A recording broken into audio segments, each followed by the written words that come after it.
ശ്രീ ഗുരുഭ്യോ നമഃ. എല്ലാവർക്കും നമസ്കാരം.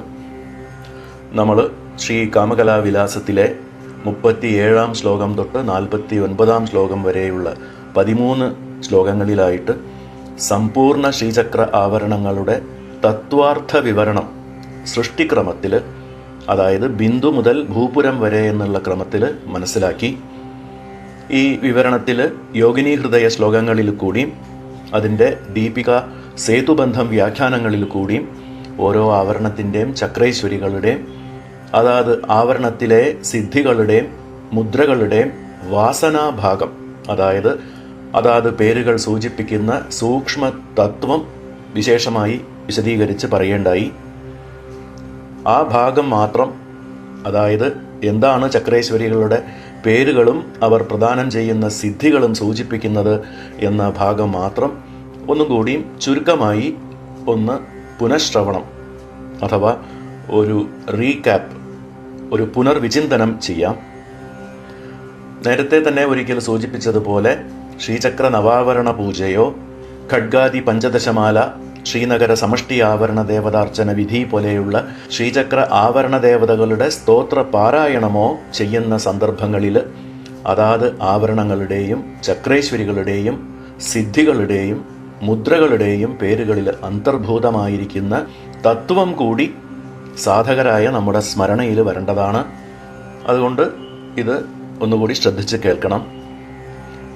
സൃഷ്ടിക്രമത്തിലാണ്, അതായത് 9ാമത്തെ ആവരണത്തിൽ തുടങ്ങി 1ാമത്തെ ആവരണത്തിൽ അവസാനിക്കുന്ന ശ്രീ കാമകലാവിലാസത്തിലെ രീതിയിലാണ് നമ്മൾ മനസ്സിലാക്കിയത്. ഇപ്പോൾ അതുതന്നെ പ്രഥമാവരണം തൊട്ട് നവമാവരണം വരെ പുറത്തു നിന്നും അകത്തേക്ക് എന്ന സംഹാരക്രമത്തിൽ ചുരുക്കമായി നോക്കാം. ആദ്യം പ്രഥമാവരണം ത്രൈലോക്യമോഹന ചക്രം എന്ന പേരുള്ള ഭൂപുരത്രയം. അതിലെ പ്രകടയോഗിനികളുടെ നായിക ചക്രൈശ്വരി ആണ് ത്രിപുര. ഇതിൽ പറഞ്ഞിട്ടുള്ള സിദ്ധി അണിമാ സിദ്ധി. കേവല ത്രിപുടിയെയാണ് ത്രിപുര എന്നുള്ള ചക്രേശ്വരിയുടെ നാമം സൂചിപ്പിക്കുന്നത്. ത്രിപുടിയുടെ സമരസം ആകുന്ന ലയത്തിന് വേണ്ട കർമ്മശുദ്ധി വരുത്തി സാധകരുടെ അന്തരാത്മാവിനെ ശ്രേഷ്ഠമായ അണിമ, അതായത് അതിസൂക്ഷ്മം ആക്കുന്നതാണ് അണിമാ സിദ്ധി. ഇത് ഈ ചക്രേശ്വരി ത്രിപുര പ്രദാനം ചെയ്യുന്നു. ഈ ആവരണത്തിലെ മുദ്ര സർവസംക്ഷോഭിണി മുദ്ര. അടുത്തത് ദ്വിതീയാവരണം. 16 ഇതളുകളുള്ള ഷോഡശതളം ആകുന്ന സർവാശാപരിപൂരക ചക്രം. അതിൽ ഗുപ്ത യോഗിനികളാണ്. ചക്രേശ്വരി ത്രിപുരേശി. പ്രദാനം ചെയ്യുന്ന സിദ്ധി ലഘിമാ സിദ്ധി. സാധകരുടെ ശരീരത്തിലെ സമസ്ത വായുക്കളുടെയും ലയരൂപത്തിലുള്ള ശുദ്ധിയും അതുവഴി ത്രിപുടി സമാനസ്വരൂപ മനോലയ സമാധിയും സാധിച്ചു കൊടുക്കുന്ന ഈശി, അധീശ ആയതുകൊണ്ട് ത്രിപുരേശി ആണ് ചക്രനായിക. ഈ പ്രകാരം ത്രിപുരേശി സാധിച്ചു കൊടുക്കുന്ന ആത്മലഘുത്വമാണ് ലഘിമാ സിദ്ധി. ത്രിപുടിലയ കർമ്മശുദ്ധിയിൽ കൂടി വരുത്തുന്ന ആത്മസൂക്ഷ്മത്വം അണിമാസിദ്ധി. ത്രിപുടിലയ സമാധിയിൽ കൂടി ഉണ്ടാവുന്ന ആത്മലഘുത്വം ലഘിമാസിദ്ധി. സർവവിദ്രാവിണി മുദ്രയാണ് ഈ ആവരണത്തിലെ മുദ്രാശക്തി. 3ാമത്തെ ആവരണം സർവസംക്ഷോഭണ ചക്രം എന്ന പേരുള്ള അഷ്ടദളം. ഇതിലെ ഗുപ്തതര യോഗിനികളുടെ നായികയാണ് ത്രിപുരസുന്ദരി. സാധിച്ചു തരുന്ന സിദ്ധി മഹിമാ സിദ്ധി. ത്രിപുടിയുടെ ഏകരസതാരൂപമായ സൗന്ദര്യ ഗുണത്താൽ സമ്പന്നയായ കാരണം കൊണ്ട് ത്രിപുരസുന്ദരി എന്നുള്ള നാമമാണ് ചക്രേശ്വരിക്ക്. സാധകർക്ക് നേടാവുന്ന നിത്യശുദ്ധ പരമപ്രേമാസ്പദ ചിദാനന്ദ സ്വരൂപമാകുന്ന മഹിമ, മാഹാത്മ്യം ആണ് മഹിമാസിദ്ധി. അത് ഈ ചക്രേശ്വരിയായ ത്രിപുരസുന്ദരി പ്രദാനം ചെയ്യുന്നു. സർവാകർഷണീ മുദ്രയാണ് ഇതിലെ മുദ്രാശക്തി. പിന്നെ 4ാമത്തെ ആവരണം ചതുർദശാരം. സമ്പ്രദായ യോഗിനികൾ സ്ഥിതി ചെയ്യുന്ന സർവസൗഭാഗ്യദായക ചക്രം. ഇതിൻ്റെ ചക്രേശ്വരി ത്രിപുരവാസിനിയാണ്. ഈ ആവരണത്തിലെ സിദ്ധി ഈശിത്വ സിദ്ധി. ത്രിപുടിയുമായുള്ള സമ്പർക്കം കൊണ്ട് ചിത്തിന് ഉണ്ടാകുന്ന ക്ലേശം അകറ്റി ഇന്ദ്രിയങ്ങളെ അന്തർമുഖമാക്കി ആത്മസ്വരൂപത്തിൽ സാധകരെ പ്രതിഷ്ഠിപ്പിക്കുന്നത് കൊണ്ട്, വസിപ്പിക്കുന്നത് കൊണ്ട് ത്രിപുരവാസിനി എന്ന് ഈ ആവരണത്തിൻ്റെ ചക്രേശ്വരി അറിയപ്പെടുന്നു. ആ ആത്മവിശ്രാന്തിയിൽ ലഭിക്കുന്ന ഈശ്വരതയാണ്, പരമസ്വാതന്ത്ര്യമാണ് ഈശിത്വ സിദ്ധി. അത് പ്രദാനം ചെയ്യുന്നതും ത്രിപുരവാസിനിയായ ചക്രേശ്വരി തന്നെയാണ്. ഇതിലെ മുദ്രാശക്തിയാണ് സർവവശങ്കരീ മുദ്ര. അഞ്ചാമത്തെ ആവരണം ബഹിർദശാരമായ സർവാർത്ഥ സാധക ചക്രമാണ്. കുളോത്തീർണ യോഗിനികളായ ആവരണ ദേവതകളുടെ നായികയാണ് ത്രിപുര ശ്രീഹി. പ്രദാനം ചെയ്യുന്ന സിദ്ധി വശിത്വ സിദ്ധി. ത്രിപുടി സ്വരൂപമായ ലോകത്രയത്തിൻ്റെ സമൃദ്ധി എന്ന് പറയുന്നത് ത്രിപുടിയുടെ സമരസാകാരത്തിലുള്ള സാധകന്റെ പരിപൂർണ ആത്മവിശ്രാന്തിയാണ്. ആ സമൃദ്ധി തന്നെയാണ് ഐശ്വര്യം ശ്രീഹി. അതുള്ളവളായതുകൊണ്ട് ത്രിപുര ശ്രീഹി എന്ന് ചക്രനായിക അറിയപ്പെടുന്നു.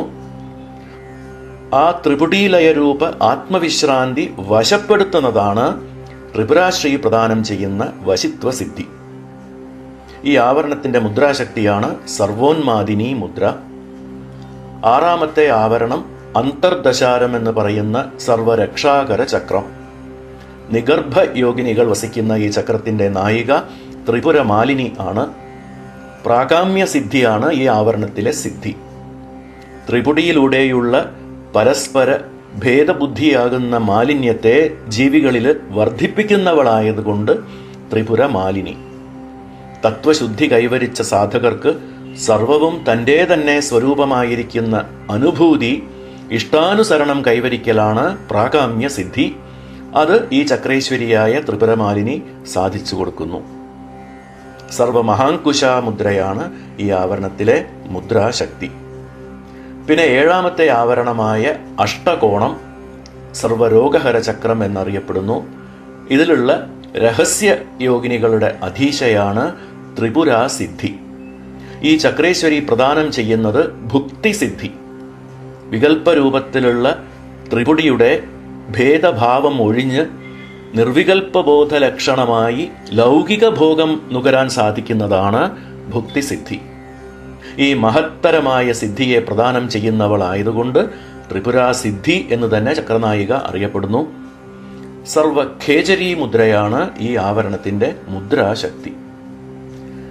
എട്ടാമത്തെ ആവരണം പ്രഥമ ത്രികോണമാണ് സർവസിദ്ധിപ്രദ ചക്രം. ഇതിലെ ആവരണ ദേവതകൾ അതിരഹസ്യ യോഗിനികളാണ്. അവരുടെ ചക്രേശ്വരി ത്രിപുരാംബ. ഇച്ഛാസിദ്ധിയാണ് ഈ ആവരണത്തിലെ സിദ്ധി. ജീവൻ മുക്തിയുടെ ഘട്ടത്തിൽ എത്തി നിൽക്കുന്ന സാധകർക്ക് പരമമായ ഇച്ഛാസ്വാതന്ത്ര്യം ഈ ആവരണത്തിൽ സിദ്ധിക്കുന്നത് തന്നെയാണ് ഇച്ഛാസിദ്ധി. ത്രിപുടിയുടെ 3 പുരങ്ങളെയും പ്രഥമ ത്രികോണ രൂപത്തിലുള്ള വാമാജ്യേഷ്ഠ രൗദ്രി മുതലായ ശക്തികളെയും ജനിപ്പിച്ച അംബികയായതുകൊണ്ട് ത്രിപുരാംബ ആണ് ചക്രേശ്വരി. ഇച്ഛാസിദ്ധി പ്രദായികയാണ് ത്രിപുരാംബ. സർവബീജ മുദ്രയാണ് ഈ ആവരണത്തിലെ മുദ്രാശക്തി. പിന്നെ ഏറ്റവും ഒടുവിലത്തെ 9ാമത്തെ ആവരണം ബിന്ദു. അതാണ് സർവാനന്ദമയ ചക്രം. ഇതിലെ പരാപര രഹസ്യ യോഗിനിയായ ആവരണ ദേവതയും ചക്രേശ്വരിയും മഹാത്രിപുരസുന്ദരി തന്നെയാണ്. പ്രാപ്തി സിദ്ധിയാണ് ഈ നവമ ആവരണത്തിന്റെ സിദ്ധി. തുരീയാതീതം എന്ന് പറയുന്ന പാരമാർത്ഥിക പരശിവ വിശ്രാന്തി ലക്ഷണമായ മുക്തി പ്രാപ്തമാവുന്നതുകൊണ്ട് പ്രാപ്തി സിദ്ധി. സർവയോനി മുദ്രയാണ് സർവാനന്ദമയ ചക്രത്തിലെ മുദ്രാശക്തി.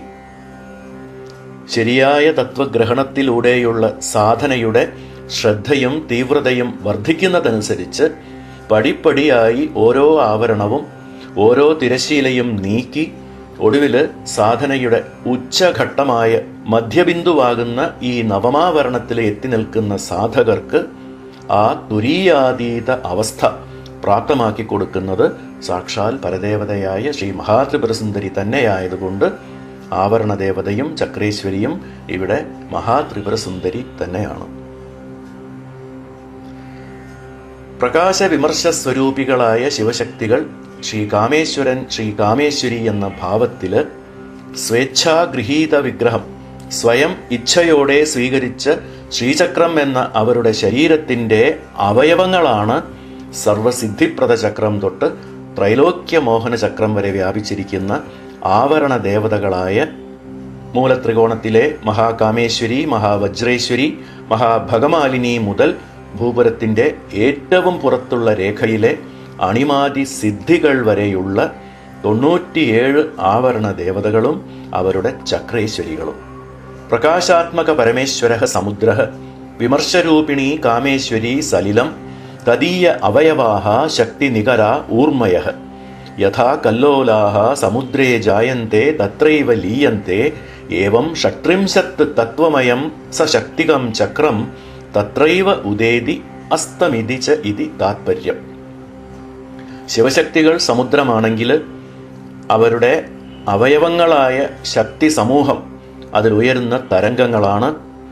തിരമാലകൾ സമുദ്രത്തിൽ നിന്നുണ്ടായി സമുദ്രത്തിൽ തന്നെ ലയിക്കുന്നത് പോലെ ഈ ശ്രീചക്ര ആവരണ ദേവതാ സ്വരൂപങ്ങളായ 36 തത്വങ്ങളും ഓരോ സൃഷ്ടിയിലും ഉദ്ഭവിച്ച് ഓരോ പ്രളയത്തിലും ആ ഉദ്ഭവസ്ഥാനത്തിൽ തന്നെ ലയിക്കുന്നു എന്ന മഹാസൃഷ്ടി തത്വമാണ് ശ്രീചക്രം സൂചിപ്പിക്കുന്നത്. ഇവിടെ ഒരു കാര്യം കൂടി പറയാനുണ്ട്. ശ്രീചക്രത്തിലെ 4 ഊർധ്വമുഖങ്ങളായ ശിവചക്രങ്ങളെക്കുറിച്ചും 5 അധോമുഖങ്ങളായ ശക്തിചക്രങ്ങളെക്കുറിച്ചും നമ്മൾ മനസ്സിലാക്കിയിരുന്നു. 17-ാം ഭാഗത്തിൽ 24-ാമത്തെ ശ്ലോക വ്യാഖ്യാനത്തിൽ ഈ നവയോനി ചക്രങ്ങളെക്കുറിച്ച് പറഞ്ഞതാണ്. അതുപോലെ തന്നെ ഈ ശിവചക്രങ്ങളുടെയും ശക്തിചക്രങ്ങളുടെയും പ്രതീകങ്ങളായിട്ട് ഈ 9 ആവരണങ്ങളും പറയപ്പെടുന്നുണ്ട്. പ്രഥമ ത്രികോണമാകുന്ന ഭൂപുരം, 2-ാമത്തെ ആവരണമായ ഷോഡശദളം, 3-ാമത്തെ ആവരണമായ അഷ്ടദളം, പിന്നെ 9-ാമത്തെ ആവരണമായ മധ്യബിന്ദു. ഈ 4 ശിവചക്ര രൂപങ്ങളാണ്. വിവിധ ത്രികോണ രൂപങ്ങളുടെ സമ്മിശ്രണങ്ങളായ 4-ാമത്തെ ആവരണം മുതൽ 8-ാമത്തെ ആവരണം വരെ, അതായത് ചതുർദശാരം, ബഹിർദശാരം, അന്തർദശാരം, അഷ്ടകോണം, ത്രികോണം എന്നീ 5 ആവരണങ്ങളും ശക്തിചക്ര രൂപങ്ങളുമാണ്. ശ്രീവിദ്യാ സാധനയുടെയും ശ്രീചക്രോപാസനയുടെയും പരമോന്നത ലക്ഷ്യം ശിവസായുജ്യം തന്നെയാണ് എന്നതും കൂടി സൂചിപ്പിക്കുന്നതാണ് ശിവചക്ര രൂപമായി അറിയപ്പെടുന്ന ശ്രീചക്ര മധ്യബിന്ദുവിൻ്റെ ഭാവം. ഈ മഹാബിന്ദുവാകുന്ന കാമകലയുടെ വിലാസരൂപവും വികാസരൂപവുമാണ് 9 ആവരണങ്ങളായി വ്യാപിച്ചിരിക്കുന്ന ശ്രീചക്രം. ചക്രസാധന ചെയ്യുന്ന തനിക്കും പ്രപഞ്ചത്തിനും തമ്മിലുള്ള അഭേദഭാവനയാണ് ത്രിപുടീ ലയം എന്ന് പറയുന്ന ഐക്യം. ഈ ത്രിപുടീ ലയം തന്നെയാണ് യഥാർത്ഥ ശ്രീചക്ര പൂജനം കൊണ്ട് ഉദ്ദേശിക്കുന്നത് എന്ന് തന്ത്രരാജതന്ത്രത്തിലും ഇങ്ങനെ പറഞ്ഞിട്ടുണ്ട്. ജ്ഞാതാ സ്വാത്മാ ഭവേ ജ്ഞാനമർഘ്യം ജ്ഞേയം ഹവിഹി സ്ഥിതം ശ്രീചക്രം പൂജനം തേഷാം ഏകീകരണമീരിതം. അതായത് അറിയുന്നത് സാധകന്റെ സ്വന്തം ആത്മാവ് തന്നെയാണ്. അർഘ്യം അർപ്പിക്കലാണ് ജ്ഞാനം. ഹവിസ്സാകുന്ന അർപ്പിക്കുന്ന വസ്തുവാണ് ജ്ഞേയം, അറിയപ്പെടുന്നത്. ഈ 3ന്റെയും ഏകീകരണ ഭാവനയാണ് ശ്രീചക്ര പൂജനം കൊണ്ട് സാധിക്കേണ്ടത് എന്ന് അർത്ഥം. ശ്രീചക്രം പൂജനം തേഷാം ഏകീകരണം ഈരിതം. ഇതേ അർത്ഥത്തിൽ തന്നെയാണ് ഭാവനോപനിഷത്തിലെ ജ്ഞാനമർഘ്യം ജ്ഞേയം ഹവിഹി ജ്ഞാതാ ഹോത ജ്ഞാതൃജ്ഞാനജ്ഞേയാനാം അഭേദഭാവനം ശ്രീചക്ര പൂജനം എന്ന 10-ാമത്തെ മന്ത്രവും. ത്രിപുടിയുടെ 3 അംശങ്ങളുടെയും ഏകീകരണ ഭാവമാകുന്ന ത്രിപുടി ലയം യഥാകാലം സ്ഫുരിച്ച് അതൊരു നിരന്തര അനുഭൂതിയായി ലഭിക്കണമെങ്കിൽ ശ്രീ പരമേശ്വര സ്വരൂപ സദ്ഗുരു കടാക്ഷവും ആ ഗുരുസമ്പ്രദായ ക്രമത്തിൻ്റെ ജ്ഞാനവും അത്യന്താപേക്ഷിതമാണ് എന്നതുകൊണ്ട് ഗുരുസമ്പ്രദായ ക്രമം വിവരിക്കുകയാണ് അടുത്ത 4 ശ്ലോകങ്ങളിലായിട്ട്. അതിൽ ആദ്യത്തെ 50-ാമത്തെ ശ്ലോകം നോക്കാം.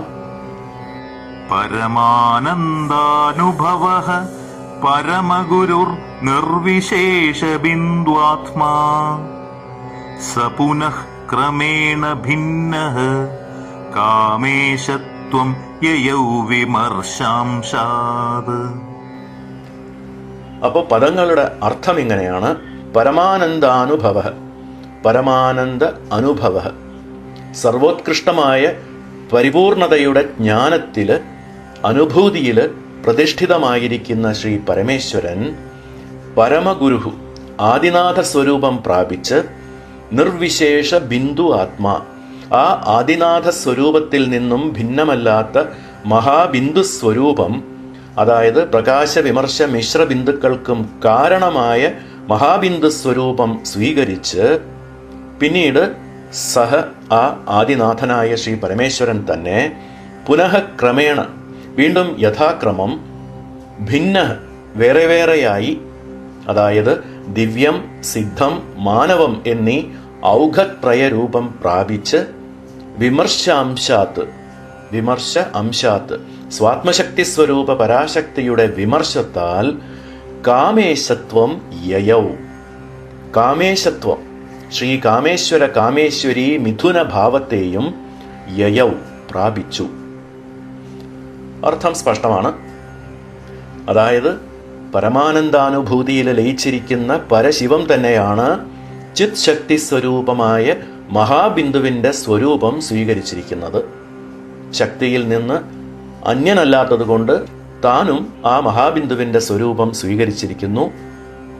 എന്നിട്ട് ആ ആദിനാഥ ഭാവത്തില് യഥാക്രമം ദിവ്യൗഘം, സിദ്ധൗഘം, മാനവൗഘം എന്നീ 3 ഗുർവൗഘങ്ങളെയും ഗുരുമണ്ഡലങ്ങളെയും സൃഷ്ടിച്ചു.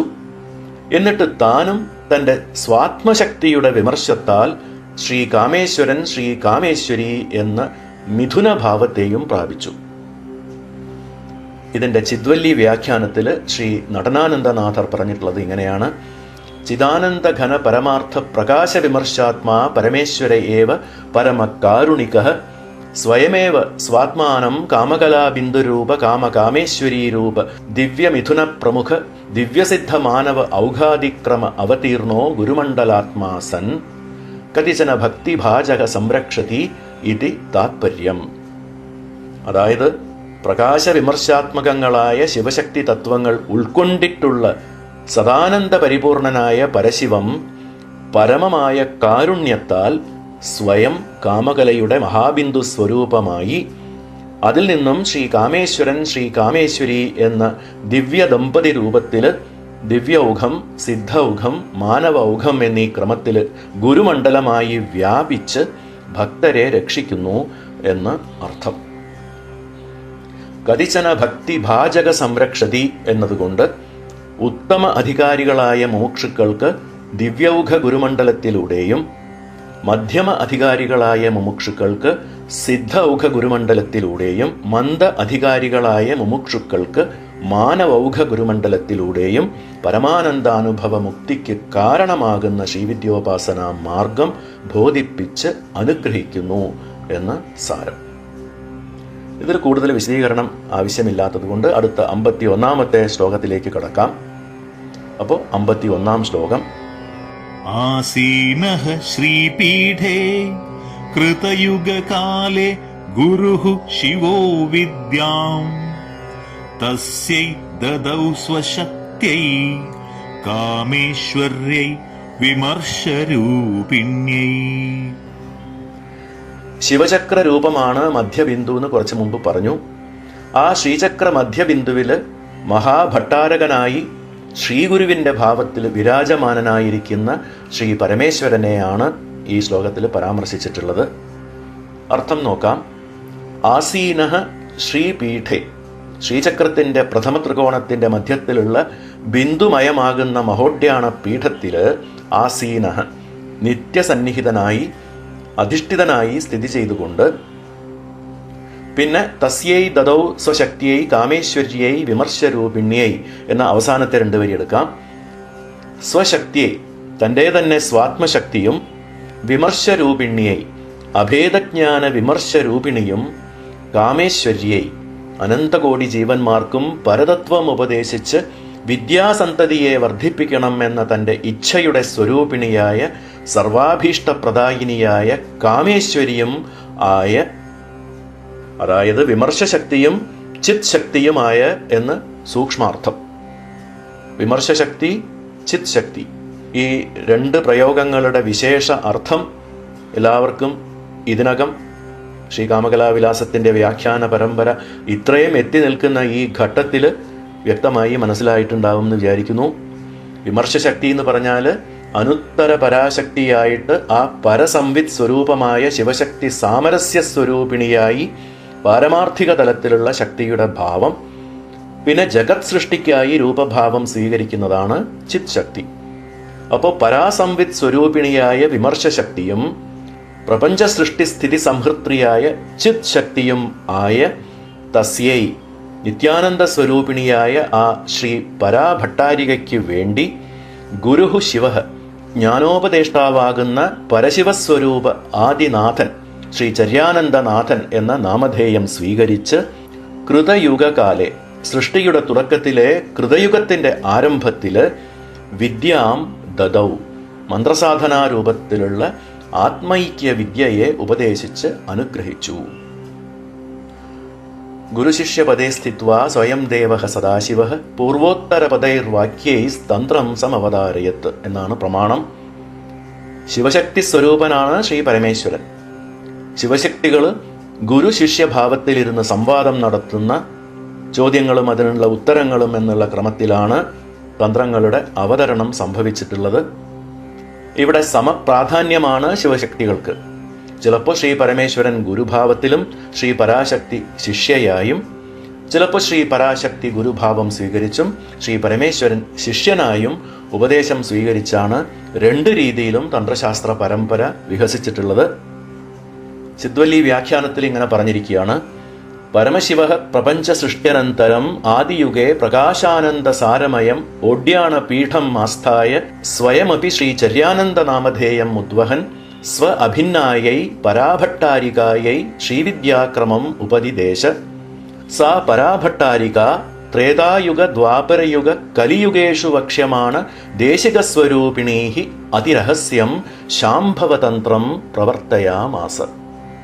അതായത് പ്രപഞ്ച സൃഷ്ടിക്ക് ശേഷം ആദിയുഗമായ കൃതയുഗത്തിന്റെ തുടക്കത്തിൽ ശ്രീ പരമേശ്വരൻ സ്വപ്രകാശ ആനന്ദമയമായ മധ്യബിന്ദുവാകുന്ന ഓഡ്യാണ പീഠത്തിൽ സ്വയം ശ്രീ ചര്യാനന്ദനാഥൻ എന്ന നാമധേയം സ്വീകരിച്ച് തന്നിൽ നിന്നും അഭിന്നയായ പരാശക്തിയായ പരാഭട്ടാരികയ്ക്ക് ശ്രീവിദ്യാക്രമം ഉപദേശിച്ചു. പിന്നീട് അവർ ത്രേതായുഗം, ദ്വാപരയുഗം, കലിയുഗം എന്നീ 3 യുഗങ്ങളിലായി ദിവ്യ സിദ്ധ മാനവ ഔഘങ്ങളിലെ ദേശികന്മാരുടെ സ്വരൂപത്തിൽ അതിരഹസ്യവും മോക്ഷമാകുന്ന സൗഖ്യം പ്രദാനം ചെയ്യുന്നതുമായ ഈ തത്വസമ്പ്രദായം പ്രാവർത്തികമാക്കി എന്ന് അർത്ഥം. ശാംഭവതന്ത്രം പ്രവർത്തയാമാസ. ശാംഭവതന്ത്രം എന്ന് വെച്ചാൽ സൗഖ്യദായകമായ ശ്രീവിദ്യാ സാധനാക്രമം എന്ന് അർത്ഥം കാണണം. ശം ഭവതി ശം പ്രദായതി ഇതി ശാംഭവം. ശം എന്ന് വെച്ചാൽ സൗഖ്യം, സൗഖ്യദായകമാകുന്ന ഈ സാധന. എന്താണ് ആ സൗഖ്യം? സന്തോഷവും സന്താപവും രണ്ടും ത്യജിക്കപ്പെട്ടതായ പരമാനന്ദ മോക്ഷസുഖം. ശ്രീവിദ്യാ സാധനയുടെ സൗഖ്യം എന്ന് പറഞ്ഞാൽ ആത്യന്തമായ മോക്ഷസുഖമല്ലാതെ വേറെ ഒരു സുഖവുമല്ല. കഠോപനിഷത്തിലെ ഒരു മന്ത്രമാണ്: അധ്യാത്മയോഗാധിഗമേന ദേവം മത്വാ ധീരോ ഹർഷശോകൗ ജഹാതി. ഹർഷശോകം എന്ന് പറഞ്ഞാൽ സന്തോഷവും സന്താപവും രണ്ടും ത്യജിക്കപ്പെടുന്നതാണ് മോക്ഷസുഖത്തിന്റെ ലക്ഷണമായി പറഞ്ഞിട്ടുള്ളത്. അതായത് ആ അധ്യാത്മയോഗത്തിൽ കൂടി ആ പരവസ്തുവെ അറിയുന്ന ധീരൻ ഹർഷശോകങ്ങളെ ജയിക്കുന്നു എന്ന് അർത്ഥം. ഇനി അടുത്ത 2 ശ്ലോകങ്ങളും ഒരുമിച്ച് നോക്കാം. 52ഉം 53ഉം. 52, 53 ശ്ലോകങ്ങൾ. സേയായ മിത്രസംജ്ഞാം സ്ഥാനേശാൻ ജ്യേഷ്ഠമധ്യബാലാഖ്യാൻ ചിത് പ്രാണവിഷയഭൂതാൻ ത്രേതായുഗാദികാരണ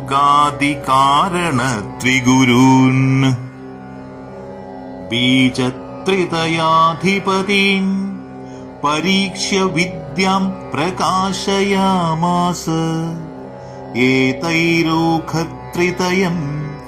സമനുഗൃഹീതം ഗുരുക്രമോ വിദിതഃ.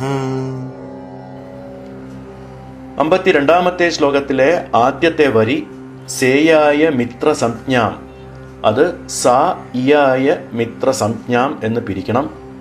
സ ശ്രീ ചര്യാനന്ദനാഥന്റെ വിമർശശക്തിയാകുന്ന ആ പരാഭട്ടാരിക മിത്രസംജ്ഞാം ഇയായ, ഈ എന്ന ധാതുവിൽ നിന്നും വരുന്ന ക്രിയാപദമാണ് ഇയായ. എന്ന് വെച്ചാൽ പ്രാപിച്ചു എന്ന് ഇവിടെ അർത്ഥം മനസ്സിലാക്കണം. മിത്രസംജ്ഞാം ഇയായ, മിത്രേശാനന്ദനാഥൻ എന്ന കലിയുഗ കാരണഗുരുവിൻ്റെ നാമം സ്വരൂപം പ്രാപിച്ചു. ഇങ്ങനെ പറഞ്ഞിട്ടുള്ളതിൽ നിന്നും ത്രേതായുഗ ദ്വാപരയുഗ കാരണ ഗുരുഭൂതന്മാരുടെ പേരുകളെയും സ്വരൂപങ്ങളെയും കൂടി പ്രാപിച്ചു എന്ന് സൂക്ഷ്മാർത്ഥം ധരിക്കണം. എന്നിട്ട് സ്ഥാനേശാൻ, മധ്യത്രികോണത്തിൻ്റെ ഉത്തര ദക്ഷിണ പശ്ചിമ കോണുകളുടെ ഈശന്മാരായും ജ്യേഷ്ഠ മധ്യ ബാലാഖ്യാൻ, വൃദ്ധ യൗവന ബാലന്മാരായും എന്നുവെച്ചാൽ ഉത്തമ മധ്യമ മന്ദപ്രായരായ ശിഷ്യപരമ്പരുള്ളവരും എന്ന് സൂക്ഷ്മാർത്ഥം മനസ്സിലാക്കണം. പിന്നെ ചിത് പ്രാണ വിഷയഭൂതാൻ, ചിത്ത് പ്രാണൻ വിഷയമാകുന്ന സത്വം രജസ് തമസ് എന്നീ ഉപാധികളോട് കൂടിയവരായും, പിന്നെ അടുത്ത ശ്ലോകത്തിന്റെ ആദ്യ വരി ബീജത്രിതയാധിപതീൻ, ശക്തി കാമരാജ വാഗ്ഭവ ബീജങ്ങളുടെ അധിപതികളായും, പിന്നെ ത്രേതായുഗാദി കാരണ ത്രിഗുരൂൻ, ത്രേതായുഗം ദ്വാപരയുഗം കലിയുഗം എന്നീ 3 യുഗങ്ങളുടെ കാരണ ഗുരുക്കളായും ഉള്ള ആരൊക്കെയാണ്? ഉഡ്ഡീശ ഷഷ്ഠീശ മിത്രേശനാഥന്മാരെ പരീക്ഷ്യ, അതായത് 53-ാമത്തെ ശ്ലോകത്തിലെ 2-ാമത്തെ വരിയിലെ ആദ്യ പദം പരീക്ഷ്യ, നന്നായി പരീക്ഷിച്ച് സൂക്ഷ്മ അവലോകനം നടത്തി വിദ്യാം പ്രകാശയാമാസ, മോക്ഷവിദ്യയാകുന്ന ശ്രീവിദ്യയുടെ സത്സമ്പ്രദായ ക്രമം പ്രകാശപ്പെടുത്തി. ഏതൈരോഘത്രിതയം, ഏതൈഹി ഈ കാരണ ഗുരുനാഥന്മാരാൽ ഔഘത്രിതയം, ദിവ്യം സിദ്ധം മാനവം എന്നീ 3 ഔഘങ്ങളുടെ ഗുരുമണ്ഡലങ്ങൾ സമനുഗ്രഹീതം, നല്ലവണ്ണം അനുഗ്രഹിക്കപ്പെട്ടവയായി. ഇപ്രകാരം ഗുരുക്രമോ വിദിതഃ, ഗുരുസമ്പ്രദായം അറിയപ്പെട്ടതായി. ഈ 2 ശ്ലോകങ്ങളുടെയും ഒരുമിച്ചുള്ള അർത്ഥം ഇങ്ങനെയാണ്. പ്രകാശസ്വരൂപ ശ്രീപരമേശ്വരനാകുന്ന ശ്രീ ചര്യാനന്ദനാഥന്റെ വിമർശാംശ ശക്തിയായ പരാഭട്ടാരിക ശ്രീ മഹാത്രിപുരസുന്ദരി, മിത്രേശാനന്ദനാഥൻ, ഷഷ്ഠീശാനന്ദനാഥൻ, ഉഡ്ഡീശാനന്ദനാഥൻ എന്നീ 3 ഗുരുനാഥന്മാരുടെ കാരണരൂപം പ്രാപിച്ചു. എന്നിട്ട് നന്നായി സംശോധനം ചെയ്തതിന് ശേഷം ഈ ഉഡ്ഡീശ ഷഷ്ഠീശ മിത്രേശനാഥന്മാരെ ശ്രീചക്ര പ്രഥമ ത്രികോണത്തിന്റെ ഉത്തര ദക്ഷിണ പശ്ചിമ കോണുകളുടെ അധീശന്മാരായും ഉത്തമ മധ്യമ മന്ദപ്രായരായ സാധകരുടെ പരമ്പരയോടുകൂടിയവരായും ചിത്ത് പ്രാണൻ വിഷയമാകുന്ന സത്വരജസ്തമോ ഗുണങ്ങളുടെ ഉപാധിയോടുകൂടിയവരായും ശക്തി കാമരാജം വാഗ്ഭവം എന്നീ ബീജത്രയങ്ങളുടെ അധിപതികളായും ത്രേതായുഗം ദ്വാപരയുഗം കലിയുഗം എന്നീ 3 യുഗങ്ങളുടെയും ഗുരുനാഥന്മാരായും സ്ഥാപിച്ചു. ഈ ഗുരുമണ്ഡലാധിപതികളായ 3 ഗുരുനാഥന്മാരാൽ ദിവ്യം സിദ്ധം മാനവം എന്നീ 3 ഔഘങ്ങളിലൂടെ 3 ശ്രേണികളിലൂടെ കുലധർമ്മം എന്ന് പറയുന്ന ശ്രീവിദ്യ സത്സമ്പ്രദായ ക്രമം നന്നായി പ്രകാശനം ചെയ്യപ്പെട്ടു. ഇതാണ് ഈ 2 ശ്ലോകങ്ങളുടെ സമഷ്ടിയായ അർത്ഥം. പരാഭട്ടാരിക, ഭട്ടാരകൻ ഭട്ടാരിക എന്ന സംജ്ഞകൾ മഹാഗുരു എന്ന അർത്ഥത്തെയാണ് കുറിക്കുന്നത് എന്ന് നേരത്തെ തന്നെ പറഞ്ഞിട്ടുള്ളതാണ്. ആ മഹാത്രിപുരസുന്ദരിയാകുന്ന പരാഭട്ടാരിക തൻ്റെ ചരണയുഗളങ്ങളുടെ പ്രകാശ അംശത്താൽ 3 ഗുരുഭൂതന്മാരെയും വിമർശ അംശത്താൽ ശ്രീവിദ്യയെയും പ്രകാശപ്പെടുത്തി എന്നൊരു വിശേഷാർത്ഥവും ശ്രീ ചിദാനന്ദനാഥർ ആനന്ദോല്ലാസം വ്യാഖ്യാനത്തിൽ പറയുന്നുണ്ട്.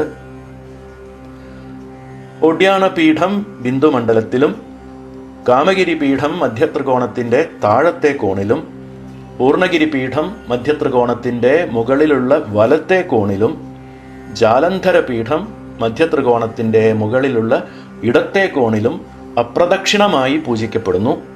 ഇത് കൂടാതെ ബിന്ദുവിലും മധ്യത്രികോണത്തിലും പര ഔഘവും ത്രികോണത്തിന്റെ മുകളിലുള്ള 3 രേഖകളിൽ താഴത്തെ രേഖയിൽ 7 ദിവ്യൗഘ ഗുരുനാഥന്മാരെയും മധ്യരേഖയിൽ 4 സിദ്ധൗഘ ഗുരുനാഥന്മാരെയും പിന്നെ മുകളിലത്തെ രേഖയിൽ 8 മാനവൗഘ ഗുരുനാഥന്മാരെയും ആരാധിക്കണം. തൻ്റെ പരമേഷ്ഠി ഗുരുവിനെ ശിവതത്വസ്വരൂപിയായി ദിവ്യൗഘ ഗുരുനാഥന്മാരോട് കൂടിയും പരമഗുരുവിനെ വിദ്യാതത്വസ്വരൂപിയായി സിദ്ധൗഘ ഗുരുനാഥന്മാരോട് കൂടിയും സ്വഗുരുവിനെ ആത്മതത്വസ്വരൂപിയായി മാനവൗഘ ഗുരുനാഥന്മാരോട് കൂടിയും പൂജിക്കണം. ഇങ്ങനെയാണ് ശ്രീചക്ര നവാവരണ പൂജയിൽ ഗുരുമണ്ഡലാർച്ചനം പൂജിക്കപ്പെടുന്നത്. ഗുരുമണ്ഡലത്തിന്റെ ചിത്രം വീഡിയോയിൽ ചേർത്തിട്ടുണ്ട്.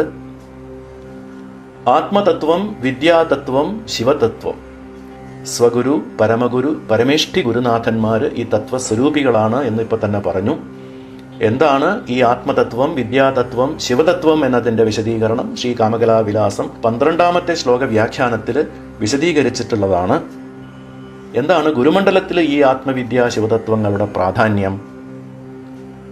സാകാരത്തിൽ നിന്നും നിരാകാരത്തിലേക്കായി, അനുഭവജ്ഞാനത്തിൽ നിന്നും അനുഭവാതീത ജ്ഞാനത്തിലേക്കായി, ഒന്നിനൊന്ന് മുകളിലായി കൂടുതൽ സൂക്ഷ്മതലങ്ങളായിട്ടുള്ള ഉയർച്ചയെയാണ് നമ്മുടെ ഓരോരുത്തരുടെയും ഗുരുപരമ്പരയിലെ 3 തലങ്ങളിലുള്ള ഗുരുനാഥന്മാർ ദ്യോതിപ്പിക്കുന്നത്. അതുകൊണ്ടാണ് അവരെ മാനവ, സിദ്ധ, ദിവ്യ ഔഘങ്ങളിലായി സ്ഥാപിച്ച് ഉപാസിക്കുന്നത്. ശ്രീചക്ര നവാവരണ പൂജയിൽ തത്വശോധനം എന്ന ഒരു ക്രിയയുണ്ട്. ചിതഗ്നിയിൽ ത്രിമലങ്ങളെയും ഹോമിക്കുന്നതായി ധ്യാനിച്ച് വിശേഷാർഘ്യം സേവിക്കലാണ് അത്. ആത്മതത്വം കൊണ്ട് ആണവമലം അകലാനായി എൻ്റെ ഈ സ്ഥൂലദേഹം ഞാൻ ശോധനം ചെയ്യുന്നു, ശുദ്ധിയാക്കുന്നു. ആത്മാ മേ ശുദ്ധ്യന്താം ജ്യോതിരഹം വിരജാ വിപാപ്മാ ഭൂയാസഗ് സ്വാഹ. എൻ്റെ ആത്മാവ് ശുദ്ധീകരിക്കപ്പെട്ടതാകട്ടെ, ഞാൻ പരഞ്ജ്യോതി സ്വരൂപനായും പരിശുദ്ധനായും പാപങ്ങൾ നീങ്ങിയവനായും ഭവിക്കട്ടെ എന്നും, അതുപോലെ തന്നെ വിദ്യാതത്വം കൊണ്ട് മായികമലം അകലാനായി സൂക്ഷ്മദേഹത്തെയും, ശിവതത്വം കൊണ്ട് കാർമികമലം അകലാനായി കാരണദേഹത്തെയും ശുദ്ധിയാക്കി ചിതഗ്നിയിൽ മലങ്ങളെ ഹോമിക്കുന്നതായിട്ടുള്ള ഭാവനയാണ് തത്വശോധനം. പൂർവ്വ കൗളമാർഗത്തിലുള്ള പഞ്ചമകാര സാധനയുടെ സൂക്ഷ്മ സിദ്ധാന്തം ഉൾക്കൊണ്ടാണ് പിന്നീട് ദക്ഷിണ ഭാരതത്തിൽ സമയമാർഗമായി വൈദികമായി സംസ്കരിക്കപ്പെട്ട ശ്രീവിദ്യാ സപര്യയിൽ തത്വശോധനമായി മാറിയത് എന്ന് ചില ആചാര്യന്മാർ അഭിപ്രായപ്പെടുന്നുമുണ്ട്. ശ്രീവിദ്യാ ഉപാസനയിൽ ഗുരുചരണങ്ങളെക്കാൾ ഗുരു പാതുകയ്ക്കാണ് ഏറ്റവും പ്രാധാന്യം. ശ്രീവിദ്യോപാസകർ അറിയുന്നതാണ് ഇത്. ഇവിടെ ശ്രീ അമൃതാനന്ദനാഥരുടെ ചിദ്വിലാസ സ്തവത്തിൽ ഗുരുപാതുകകളുടെ മഹത്വം ഇങ്ങനെ പറഞ്ഞിരിക്കുന്നു. സ്വപ്രകാശ ശിവമൂർത്തി രേഖിക തദ്വിമർശതനുരേഖിക തയോഹോ സാമരസ്യ വപുരിഷ്യത്തെ പരാ പാതുക പരശിവാത്മനോ ഗുരോഹോ. എന്ന് വെച്ചാൽ ഗുരുപാതുകകളെ ഒന്ന് പ്രകാശരൂപ ശിവാംശമായും മറ്റൊന്ന് വിമർശരൂപ ശക്തിയംശമായും, 2 പാതുകകളെയും ശിവശക്തി സാമരസ്യ സ്വരൂപമായും ഗുരുവെ പരശിവാത്മസ്വരൂപിയായും വേണം സാധകർ അറിഞ്ഞ് ഉപാസിക്കാൻ എന്ന് അർത്ഥം. ഇനി അടുത്ത 54ാം ശ്ലോകത്തിൽ ഗ്രന്ഥം ഉപസംഹരിച്ച് 55ാം ശ്ലോകത്തിൽ ഗ്രന്ഥാന്ത മംഗളാചരണം ഗ്രന്ഥാവസാനം ചെയ്യുന്ന പ്രാർത്ഥനയോടെ പൂർത്തിയാക്കുകയാണ്. അത് അടുത്ത ഭാഗത്തിൽ നോക്കാം. അടുത്ത ഭാഗത്തോടുകൂടി ഈ വ്യാഖ്യാന പരമ്പര പൂർത്തിയാവുകയും ചെയ്യും. അതുവരെ എല്ലാവർക്കും നന്ദി, നമസ്കാരം.